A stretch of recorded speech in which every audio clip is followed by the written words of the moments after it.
প্রতিদিন সকালবেলা পাখির বাসা থেকে দেখবেন পাখিগুলো খালি পেটে বের হয়ে যায়। আপনাদের এই এলাকায় পাখির বাসা আছে? কি পাখির বাসা আছে? হ্যাঁ, সব পাখি আছে। তো সকালবেলা দেখবেন পাখির বাসা থেকে পাখিগুলো খালি পেটে বের হয়ে যায়।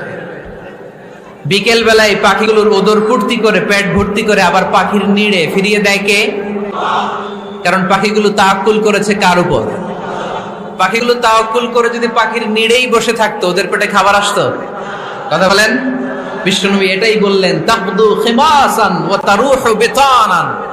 তোমরা যদি পাখির মতো তাওয়াক্কুল করো, মানে আল্লাহর উপর তাওয়াক্কুল করে জমিনে বের হয়ে যাও, তোমাদেরও রিজিকের দায়িত্ব নিয়ে নিবে কে? সকালবেলা প্রতিটা পাখি না খেয়ে বের হয়ে যায়। একটা পাখির পেটের ভেতরে কোনো দানা পানি নাই, কিন্তু আল্লাহর উপর তাওয়াক্কুল করে পাখিগুলো যখন বের হয়ে যায়, বিকেল বেলা পেট ভর্তি করে ওদর ভর্তি করে আবার পাখির নিরে পাখিগুলোরে ফিরিয়ে দেয় কে?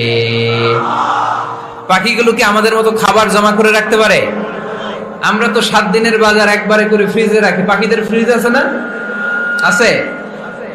আমাদের অতিরিক্ত টাকা হলে আমরা ব্যাংকে ব্যালেন্স করে রাখতে পারি, অ্যাকাউন্ট করে রাখতে পারি। পাখিরাও তো অ্যাকাউন্ট করে রাখে না? না, প্রতিদিন না খেয়ে বের হয়। কালকে ওই পাখিটা কি খাবে, কোন জায়গা থেকে তার রিজিকের ব্যবস্থা হবে, আল্লাহ ছাড়া কেউ জানে। এটার নাম তাওয়াক্কুল। এটার নাম কি?